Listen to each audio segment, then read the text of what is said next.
Bon les amis, le spectacle continue, bonjour à tous, aujourd'hui nous sommes le dimanche 16 avril 2023, il est 11h30, les marchés financiers traditionnels sont fermés le week-end, on a eu d'ailleurs les clôtures hebdomadaires, et je vous propose tout simplement dans cette vidéo YouTube de faire un point sur les différents graphiques, notamment sur le Nasdaq, sur le dollar, sur l'or, sur le Bitcoin, sur Ethereum et sur quelques crypto-monnaies triées sur le volet. Donc comme d'habitude, je remercie l'ensemble des personnes qui vont liker la vidéo, qui vont s'abonner et qui vont mettre également un petit commentaire pour le référencement, ça fait extrêmement plaisir. Je vous rappelle également que vous pouvez retrouver l'ensemble de mes réseaux en commentaire épinglé, ainsi qu'un petit lien affilié Bybit pour avoir jusqu'à 30 000 $ de bonus en fonction du montant de votre dépôt. Donc c'est parti, on y va, on débute directement par ce graphique sur le Bitcoin ainsi que sur le calendrier économique de la semaine prochaine qui, vous le voyez, n'est pas forcément très chargé. Lundi, un petit indice qui tombera à 14h30, mardi, rien à signaler, mercredi, une petite publication de la Fed à 20h qui pourrait faire également bouger les cours. Ce jeudi 20 avril, la balance commerciale à 11h pour l'Union européenne. 13h30, compte rendu de la politique monétaire. Ensuite, 14h30, enquête de la Fed. Et ensuite, à 16h, l'indice sur la confiance des consommateurs aux États-Unis. Donc, vous voyez, semaine, on va dire, au niveau des différentes news, pas forcément hyper chargées. Mais effectivement, voilà, je viens de vous donner les différents horaires, à mon avis, à surveiller. Donc, rien à signaler de particulier concernant le calendrier. On passe directement au graphique. Le graphique qui, effectivement, est, on va dire, toujours assez inquiétant, si je devais utiliser un mot. Alors que le Nasdaq, lui, a clôturé de manière plutôt rassurante. On a quand même clôturé sur une force acheteuse. On a été presque chercher la structure, vous voyez, cette résistance ascendante. On a montré une force acheteuse, montrant que les acheteurs n'ont pas perdu la main, qu'on pourrait aller chercher 13 300 points, le niveau pivot. Et par conséquent, sur le Bitcoin, il resterait peut-être une petite dernière hausse pour vous revenir chercher la liquidité jusqu'aux 31 100 $ la semaine prochaine. C'est pas improbable. Néanmoins, il faut le dire, on est quand même assez haut perché, on s'est fait rejeter sur résistance. Et normalement, si on devait avoir un signal boule, qu'est-ce qu'il faudrait faire? Il faudrait casser la résistance. Tant qu'on n'a pas fait comme Ethereum, c'est-à-dire breakout de résistance, ça reste assez inquiétant parce qu'on est toujours, en réalité, sous résistance. Et par conséquent, le risque est toujours extrêmement important. Le risque de se faire finalement rejeter sur le niveau, dumper, aller chercher les différents supports pour peut-être repartir ou, voire pire, s'effondrer, aller rechercher la MM100 et repartir. C'est ce dont on avait parlé dans la dernière vidéo YouTube. Également, en vue plutôt court terme, on a un petit triangle ascendant dont je voulais vous parler également aujourd'hui, qui nous indique la chose suivante, tout simplement. Oui, ascending triangle, tac, tac, tac, tac. Alors effectivement, on pourrait se dire ça, c'est un peu... c'est pas forcément très important en réalité, cette petite cassure. Mais voilà, résistance en tous les cas. Support. Triangle. Qu'est-ce que ça veut dire? Si cassure, on risque de retomber là, à 29 000, pour être tout à fait précis, 800 $ je pense. 29 800, peut-être 29 650... Attendez, je vérifie quand même. Ouais, pas impossible qu'on retombe aux environs des 29 800 sur cassure du bas de triangle. Également une possibilité de fake out, cassure du haut de triangle, on va chercher l'objectif. Ça, c'est également une possibilité à ne pas négliger concernant le Bitcoin. Donc, effectivement, ça ferait un petit dump pour aller rechercher ces niveaux. Vous voyez, la bande basse de Bollinger aux environs des 30 000 $ pour prise d'élan. Et hop, on va rechercher peut-être l'objectif de résistance ascendante. C'est pas non plus à négliger. Néanmoins, vous voyez quand même quand on regarde comme ça en 4 heures, on se dit quand même on manque de force acheteuse pour aller rechercher cette résistance ascendante à 31 100 $. Ce qui nous sauve quand même concrètement, c'est le Nasdaq. Le Nasdaq a clôturé de manière assez propre dans le vert, montrant une force acheteuse. S'il n'était pas là, on serait à mon avis déjà retombé à 29 000 $. Parce que c'est parce qu'il ne s'est pas effondré que le Bitcoin ne s'est pas effondré ce week-end. Si je devais résumer, c'est ça. Concernant le dollar, il a montré un rebond. On va pas se mentir, le dollar, il montre qu'il n'a pas dit son dernier mot. On a touché un point bas, il a touché le deuxième bottom, on en avait parlé, avec ce rebond sur trendline descendante. Et pour le moment, qu'est-ce qu'il montre? Il montre qu'il n'est pas en train de s'effondrer pour tomber. Donc c'est-à-dire que le dollar, pour le moment, il tient bien. Je rappelle le niveau en dessous duquel... le niveau pivot, c'est 100,7 environ. Si on passe sous ce niveau, il risque de s'effondrer à 95 points. S'il s'effondre, c'est plutôt positif pour le Bitcoin, pour les cryptos et pour tout le reste. Néanmoins, pour le moment, il y a rebond et le risque, c'est le double bottom, reprise de hausse. Et pour le moment, il faut le dire, il y a rebond. Voilà. En tous les cas, la semaine dernière, on a clôturé sur un rebond. Concernant l'or, il a tenté le breakout, on voit qu'il mèche, comme d'habitude. Et le risque, c'est quoi? C'est qu'il retombe sous 1966 points pour réintégrer le range et retomber au point de départ, soit en milieu de range à 1825 points, soit, dans le pire des scénarios, à 1680 points. Ça serait un dump potentiel, si on repasse sous ce niveau, de 7,5%, voire, dans le pire des scénarios, de 15%. Pour cela, s'il réintègre le range, ça veut dire tout simplement que le dollar reprend de la force et reprend de l'extension à la hausse pour aller chercher la ligne de coup de son double bottom aux environs, vous le voyez, des 105, toujours le même niveau, hein, 105,5 points environ. Concernant le Bitcoin, donc on en a parlé, on est un petit peu, il faut le dire, en difficulté actuellement, on s'est fait rejeter, là on est plutôt en train d'espérer que ça tombe pas, plutôt en réalité que, est-ce qu'on est en train de tester des cassures de résistance, des cassures de support, c'est plutôt en train de tester des cassures de support. Néanmoins, vu que le Nasdaq clôture de manière propre, j'ai envie de dire, on devrait avoir, comme je l'ai dit dans le post Telegram, hein, et pour le moment ça se vérifie, on a un week-end plutôt d'accalmie sur effectivement le Bitcoin et sur les cryptos. Néanmoins, attention, parce que il faut toujours se méfier de l'eau qui dort. On va avoir la réouverture des marchés ce dimanche dans la nuit, donc attention quand même. On pourrait ouvrir sur les futurs avec peut-être un rejet sur le Nasdaq et pas forcément aller chercher le niveau dont on a parlé à 13 300 points. Donc si on commence la semaine dans le rouge, attention, ça risque de dump effectivement en début de semaine. Également, il faut parler quand même du scénario bull. C'est pas impossible qu'on ait un scénario bull, on sait jamais, donc je vais vous en parler. On a un Nasdaq qui suit une sorte de canal légèrement ascendant. On a un cours qui contracte avec des bandes de Bollinger, vous voyez, la bande haute de Bollinger qui correspond à la résistance ascendante. Si, par bonheur, le Nasdaq devait casser cette résistance, comme on l'a eu sur Ethereum, cassure de résistance ascendante, ici, voyez. Et tout simplement, qu'est-ce que ça veut dire? Ça veut dire qu'on pourrait avoir un cours ultra bull sur le Nasdaq. Donc vraiment, 13 300 points, c'est le niveau pivot. Si on arrive à le breakout, on pourrait avoir un Bitcoin qui tente la cassure des 31 000 $. C'est ça que ça veut dire. Néanmoins, attention, parce que si il mèche, il touche, il se fait rejeter, c'est le dump assuré. C'est un Bitcoin qui revient chercher effectivement les 31 000 $ environ, voire un peu plus haut, mais qui va mêcher et qui va prendre de l'élan finalement pour mieux sauter dans le vide et mieux, boum, faire un gros dump et retomber aux 28 700 $ environ. Ça, c'est également une possibilité. Autre possibilité, on se fait rejeter directement sur le haut de range que l'on a ici en vue journée. Alors, je vais vous tracer. Tac, tac, hop, hop. On est dans un range comme ça en vue journée. En vue 4 heures. Vous le voyez bien. Donc, effectivement, pour le moment, rejet, on remonte, mais c'est pas impossible que vous voyez, on remonte pour se faire rejeter et redump directement, et pas forcément en allant chercher ce niveau. Hein. Voilà, ça c'est également une aparté. Donc voilà, je pense avoir été complet sur le Nasdaq, sur les différents scénarios. Concernant peut-être mes positions actuellement sur le Bitcoin, bah, tout simplement, j'ai clôturé mes longues, hein, vous le voyez, PL réalisé 1800 $ de profit. Je le garde exprès pour vous montrer dans cette vidéo YouTube, pour être tout à fait transparent avec vous sur mes positions là. Donc effectivement j'ai clôturé, j'ai pas attendu le rouge ici, j'ai clôturé une grosse partie de mes positions avant le dip. Et vous voyez, j'ai pris un short, hein. Pas naïf, prise d'un short aux environs des 30 900 $, donc belle entrée quand même, il faut le dire, en short.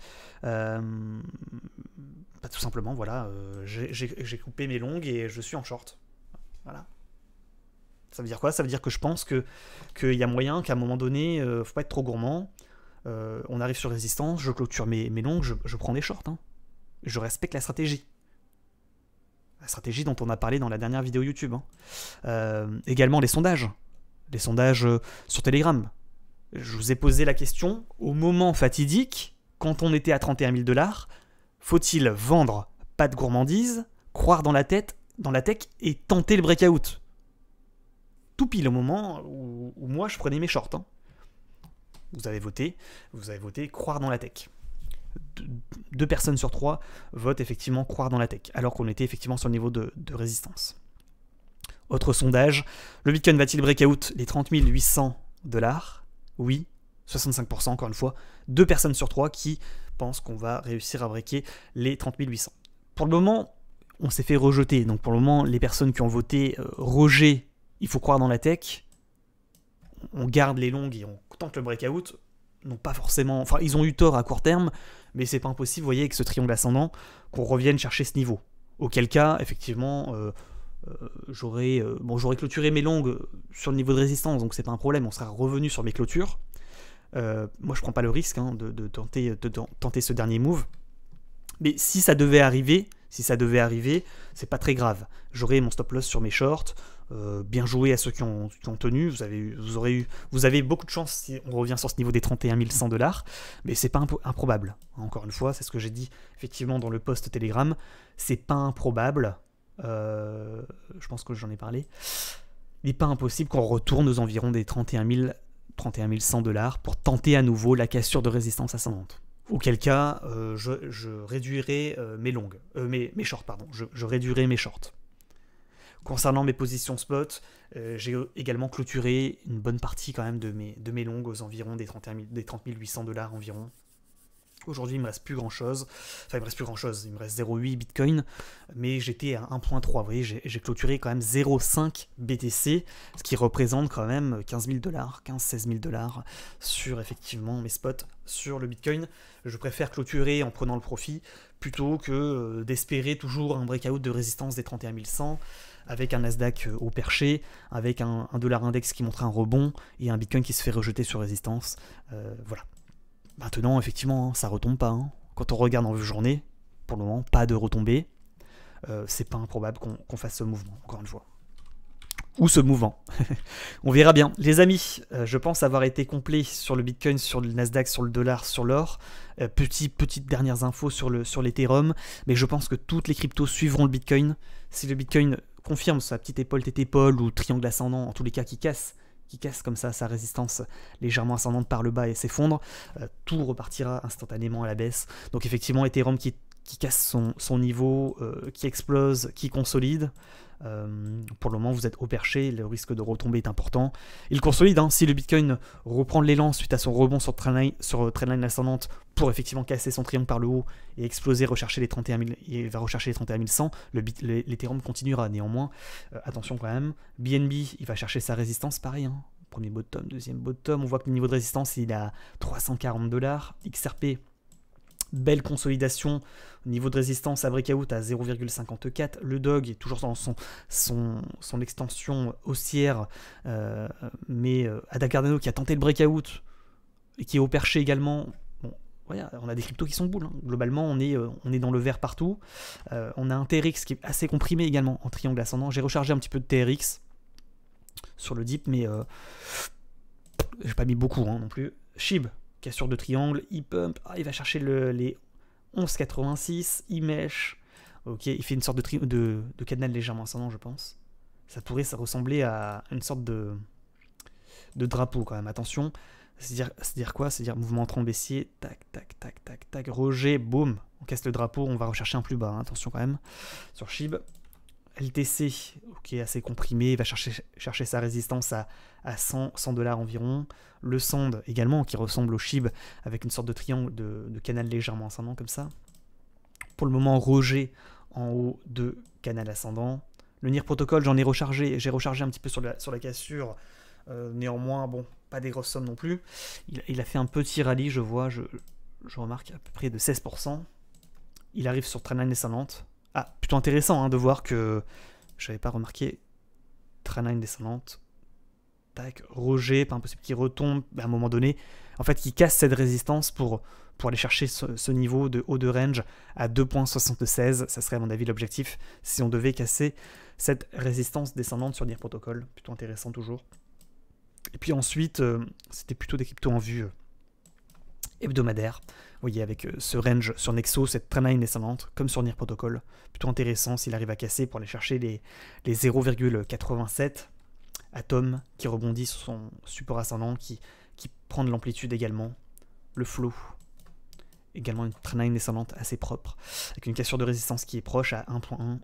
ETC, Ethereum classique, pareil. Ce genre de structure, j'aime bien. J'aime bien. Tac, tac, vous voyez, une sorte de petit range. On pourrait aller chercher le niveau de breakout à 24,6 sur Ethereum classique. Le burger, Belle également trendline descendante. Niveau de breakout à 0,78 environ. TKO qui tente également la cassure de résistance à 0,39. EOS sur résistance. Le Chili's propre, hein, il faut le dire, hein, dans une sorte d'énorme triangle de compression, biseau descendant, avec niveau de breakout aux environs des 146. Plutôt intéressant également. Le Ravencoin, pardon, sur une résistance en journée, résistance hebdomadaire qu'on pourrait aller chercher dans le meilleur des scénarios à 0,0328. Ici, tac.